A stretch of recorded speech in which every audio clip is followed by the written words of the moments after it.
कहते हैं खूबसूरती व्यक्ति के प्रकृति में और देखने वालों की आँखों में होती है।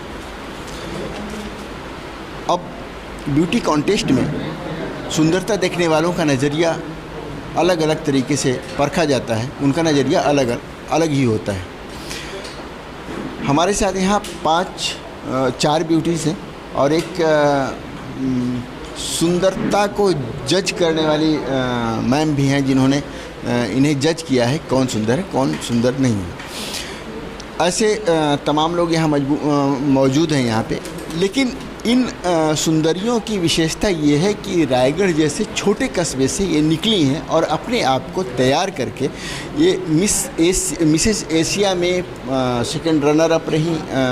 ये एक अर्चना ये मिस कैटेगरी में ये फर्स्ट रनर अप थी और ये मिसेस फोटोजेनिक और ये मिसेस ब्यूटी विद ब्रेन, मतलब सुंदरता के साथ थी विजडम बुद्धिमत्ता भी उनके अंदर है।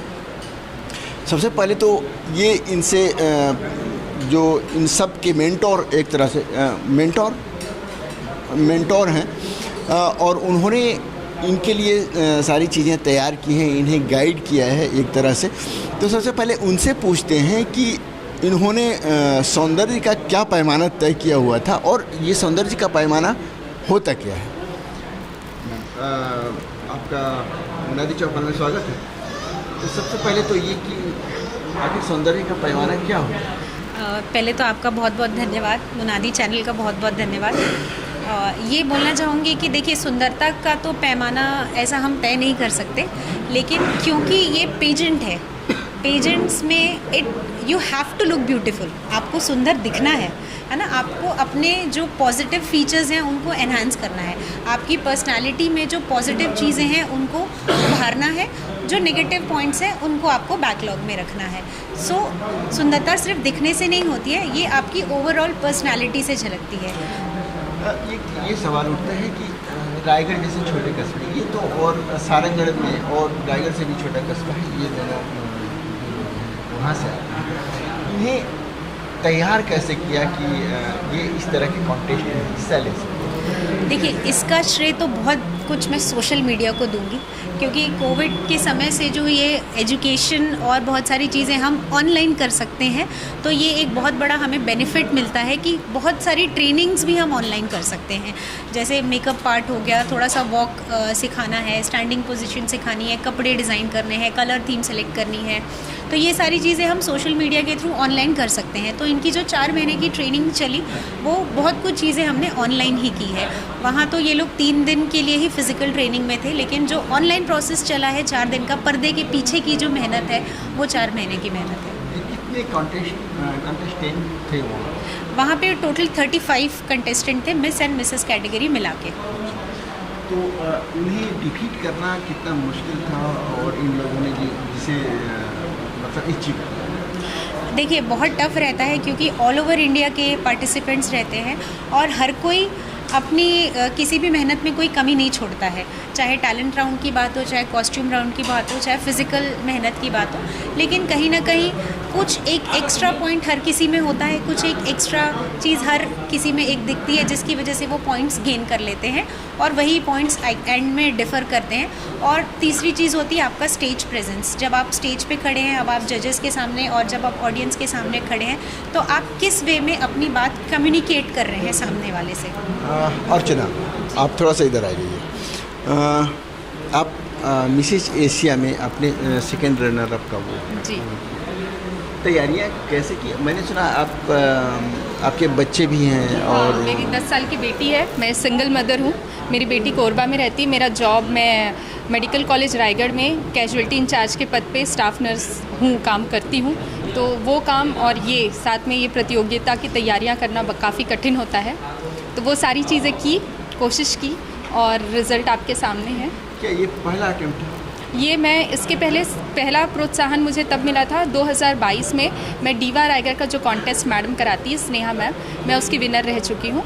उसके बाद सेकंड मैं मुंबई गई थी, पर्सोना मिसेस इंडिया, वहाँ वो भी 2022 में गई थी, इसी साल जून में ही गई थी मैं। और वहाँ से भी एक क्राउन लेके आया था मिसेस फोटोजेनिक इंडिया का। मुंबई में वो मेरा 6 दिन का ट्रेनिंग सेशन था, वो कंप्लीट किया और ये मेरा तीसरा शो है जो जहाँ से मैं सेकंड रनर अप के उसमें आई हूँ। आगे क्या देखते हैं ऐसे? आगे वहाँ मुझे 2 हमारे वहाँ पे कास्टिंग डायरेक्टर्स थे, उन्होंने मुझे फेस ऑफ इंडिया जो अभी गोवा में होने वाला है उसके लिए मुझे अप्रोच किया है कि आप छत्तीसगढ़ को रिप्रेजेंट करिए मिसेस कैटेगरी में, और शो स्टॉपर के रूप में मुझे बुलाया गया है, जो कि शो है मेरा 14, 15, 16।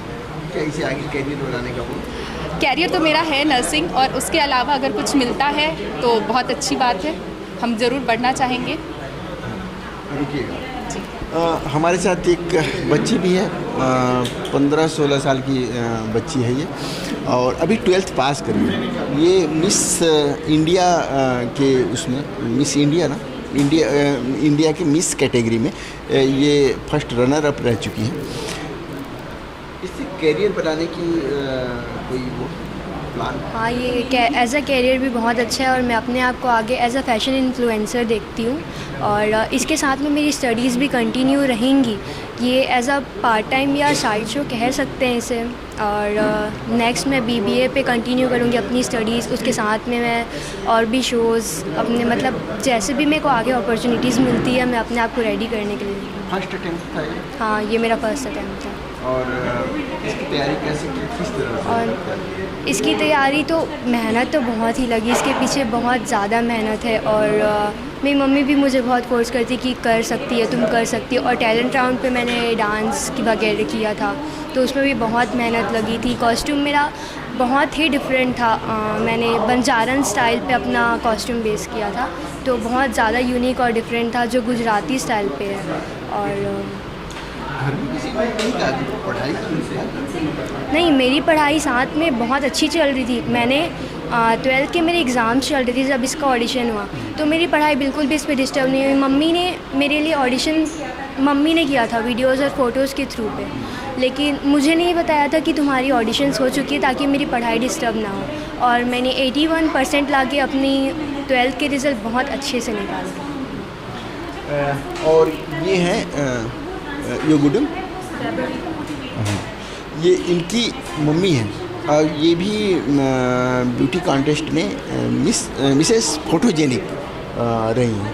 माँ बेटी का ये जोड़ा ये पूरे ये ब्यूटी कॉन्टेस्ट में था, और इन्हें भी मिसेस फोटोजेनिक का खिताब मिला है। तो आपको ये ख्याल कैसे आया कि आपको ये इस तरह के कॉन्टेस्ट में भाग लेना? सबसे पहले तो थैंक यू सो मच आप सभी का तहे दिल से, और आपके मुनादी चैनल पे जो आप लोग आए और हमको इतना सम्मान दिए। तो सबसे पहले तो जब स्नेहा मैम से मेरे कॉन्टेक्ट्स थे और सोशल मीडिया के थ्रू मुझे इस प्लेटफॉर्म के बारे में पता चला, तो ख्याल आया कि हाँ, अच्छा प्लेटफॉर्म है और कर सकते हैं। कुछ क्वेरीज़ थे जो मैंने स्नेहा मैम से करके शॉर्ट आउट किए, प्लस साथ में मुझे ये भी ख्याल आया क्योंकि मेरी बेटी का बचपन से ही सपना रहा था मॉडलिंग में करियर करने का और इस तरीके से आगे आने का, तो उस सपने को मैं साकार होते इस प्लेटफॉर्म से देख रही थी। ये मेरा फर्स्ट अटेम्प्ट ही था और मैंने कभी नहीं सोचा था कि मैं इस प्लेटफॉर्म पे आके कभी इस तरीके का शो में मैं पार्टिसिपेट। बच्ची का करियर बनाते आपने मैंने खुद भी अपने आप को ग्रूम अप किया, क्योंकि मैं और भी लेडीज़ लोगों को इस प्लेटफॉर्म से दिखाना चाहती थी कि हाँ, कि हम वुमेन्स भी आगे आके इस तरीके का शो या फिर इस तरीके का हम एक अलग इमेज हम अपना बना सकते हैं। प्रोफेशनली मैं एक वेलनेस कोच हूँ जो कि गाइड करती हूँ लोगों को अच्छा सेहत बनाने के लिए, उनके मेंटल स्पिरिचुअल हेल्थ पे वर्क करती हूँ। तो ये मैंने अपना एक अलग ही इमेज बनाया कि मैं यहाँ इस प्लेटफॉर्म पे भी मैं इस तरीके का कर सकती हूँ और क्राउन जीत के आ सकती हूँ, और यदि मैं कर सकती हूँ तो हर वो लेडीज़ कर सकती है जो कि वो कैपेबल है। बेटा इधर आओ थोड़ा सा, इधर आओ। ये बताओ, तुम्हारी मम्मी अगर कोई कॉन्टेस्ट मिले, तुम्हारी मम्मी और तुम दोनों, तो इन्हें आगे करना चाहोगी या खुद? फॉर श्योर मैं अपनी मम्मी को आगे करना चाहूँगी, क्योंकि वो मेरा करियर बनाना चाहती है। मैं अपने टैलेंट के उस पे हो जाऊँगी। इंस्पायर मम्मी से ही इंस्पायर हो या किसी और से भी? मम्मी से ही इंस्पायर हूँ, मम्मी ही मेरे को आगे बढ़ाती हैं और मम्मी की वजह से ही मैं उस शो पे जा पाई। और ये हैं ब्यूटी विद ब्रेन। ब्यूटी का तो ठीक है, ब्रेन का कैसे आंकलन हुआ कि आपका ब्रेन अच्छा है? कुछ क्वेश्चन और थे? हाँ, एक्चुअली ऐसा है, ये मेरा फर्स्ट अटैम्प्ट था और वैसे तो मॉडलिंग का मुझे हील्स पहनना और डांस करना और खेलना कूदना काफ़ी बचपन से ही शौक़ रखा था। लेकिन फिर पढ़ाई लिखाई, फिर कॉलेज, फिर शादी, और कम उम्र में ही शादी हो गई थी, बेसिक केस में ही। तो फिर अभी 28 की हूँ और 7 साल की मेरी बेटी है। तो फिर एक ही बेटी है और सिंगल पेरेंट हूँ अभी, और लाइफ में काफ़ी उतार चढ़ाव है। और मैंने नहीं सोचा था कि मैं इस फील्ड में अचानक से जाऊँगी। मैं एक टीचर हूँ प्रोफेशन से और बिज़नेस भी है मेरा अपना, और उसको सबको मैनेज, घर परिवार सब मैनेज करते हुए इस फील्ड में जाना, मतलब मेरे लिए ना मैंने पहले नहीं बोल दिया था, मैं नहीं करूँगी, नहीं कर पाऊँगी करके, क्योंकि बहुत सारी जिम्मेदारियाँ हैं। बट फिर मैंने एक रात ऐसा है कि मैं सोची कि मैं कर लेती हूँ। मम्मी पापा के साथ बैठ के मैंने डिस्कस किया तो उन्होंने कहा कि तू कर, कब तक अपने आप को ऐसे कैद करके रखेगी या फिर कब तक ऐसे सिर्फ सिमट के रह जाएगी, तेरे को जैसे उड़ना है तो उड़। फिर मैं यहाँ फिर ऑनलाइन फॉर्म मैंने भरा, फिर मैं वहाँ दिल्ली गई। वहाँ दिल्ली जाने के बाद वहाँ पे फिर मेरी जर्नी जो है असली 6 महीना, जो 4-6 महीना चला ट्रेनिंग, वो तो चला। पर वहाँ जाने के बाद मैंने फ़र्स्ट टाइम अपने लाइफ में बच्ची को अकेले ट्रैवल, अकेले सब कुछ करने के बाद वहाँ पे जब मैं गई, वहाँ पे हमको ग्रूम किया गया, हमको सिखाया। मैं हमेशा से ही ना, मैं एक फ्लैट चप्पल पहन के चलने वाली लड़की थी। फ़र्स्ट टाइम मैंने 6 इंच का हील पहना है और उसमें वॉक करना, वो भी नॉन स्टॉप खड़े रहना दिन भर, है ना, बहुत मतलब। और उसमें फिर हमको 2-3 दिन तक हमको नॉन स्टॉप हील्स पे ही रहना था। ड्रेस दिन में कई बार चेंज करने पड़ते थे। कई सारे फिर कॉन्टेस्ट हुए, टैलेंट राउंड हुआ, उसमें 36। उसके फ़ायदे ये है कि अपना एक पर्सनालिटी बाहर आती है, एक पर्सनालिटी उसमें उभर के आती है। प्लस उसमें जो टैलेंट राउंड होता है उसमें हमने छत्तीसगढ़ में एक ट्राइबल वुमेन बनी थी, जिसमें कि जैसे कि आप जानते हैं छत्तीसगढ़ से बाहर हमारा लुगरा अभी तक चला नहीं है। बाहर के स्टेट्स के सब चलते हैं लेकिन हमारे छत्तीसगढ़ का अभी तक हुआ नहीं। और आपने ये भी देखा होगा कि हमारे जो छत्तीसगढ़ का परिधान है वो एक सिंपल तरीके से नी तक पहनते हैं, अटायर देखे होंगे सब। तो मैं सोची कि इसको कुछ नए तरीके से इन्हेंस किया जाए, तो उसको मैं एक न्यू प्लाज़ो विद साड़ी और एक कोसा का भी हमारे यहाँ फेमस है उसका। हाँ, करूँगी, ऑफ़र्स तो आ रहे हैं मुझे भी काफ़ी सारे। अब देखते हैं जो मुझे पसंद आया, जो मुझे अच्छा लगे, अपने मन का, अपने इच्छा से जो मुझे अच्छा लगेगा वो मैं चॉइस रखूँगी उसको और मैं वो करूँगी। आप सिंगल बन रहे हैं? मैं सिंगल। आगे करियर के रूप में भी इसे अपना करियर, हाँ, मैं करियर है कि नहीं? करियर सब में होता है और इसमें भी है ना? इसमें भी है करियर, और बहुत ही अच्छा करियर है। वो आप देख रहे होंगे कि हम सब यहाँ पे पहुँचे हैं, तो करियर है, आगे और अच्छा होगा। Best of luck. तो ये थी हमारे साथ जो ब्यूटी कर रही है। एक मिनट मैम, थोड़ा सा और आप आ जाइए, कंक्लूज़न आप ही दीजिए।